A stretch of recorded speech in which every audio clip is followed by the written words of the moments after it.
Cabinet মিটিংয়ের যে কোনো সিদ্ধান্ত এটা পাবলিক করার এখতিয়ার একমাত্র ক্যাবিনেট সেক্রেটারি, ফলে ওই রেফারেন্সে আমি কোনো কথা বলছি না।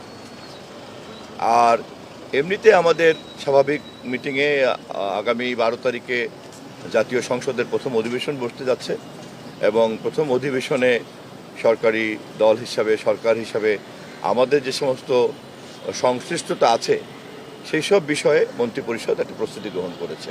নতুন কোনো কিছুই নাই। ইতিমধ্যে আমরা যে সিদ্ধান্তগুলি নিয়েছি, ফ্যামিলি কার্ড, কৃষক কার্ড, তারপরে কৃষি ঋণ, সেগুলি রাষ্ট্রপতির ভাষণের মধ্যে সরকারের এই সমস্ত পদক্ষেপগুলিকে রাষ্ট্রপতির ভাষণের মধ্যে দিয়ে যাতে প্রতিফলিত হয়, ইতিমধ্যেই যে প্রতিশ্রুতি এবং যেগুলি আমরা বাস্তবায়ন করার উদ্যোগ নিয়েছি, আমরা সে বিষয়ে আলাপ করব। যুদ্ধ অবস্থা বিরাজ করছে, এটি নিয়ে আপনাদের আলাদা কোনো আলোচনা? সংশ্লিষ্ট মন্ত্রণালয়গুলিকে মাননীয় প্রধানমন্ত্রী এই বিষয়ে ডাকবেন, অর্থমন্ত্রী সহ সংশ্লিষ্ট সকল মন্ত্রণালয়গুলিকে ডাকবেন, অর্থমন্ত্রী এবং বিদ্যুৎ মন্ত্রী সহ সকলকেই নিয়ে বলবেন। রাষ্ট্রপতির ভাষণ নিয়ে আমরা কথা বলেছি এবং বেশ কিছু প্রসঙ্গ এসেছে, এরপরে চূড়ান্ত হবে।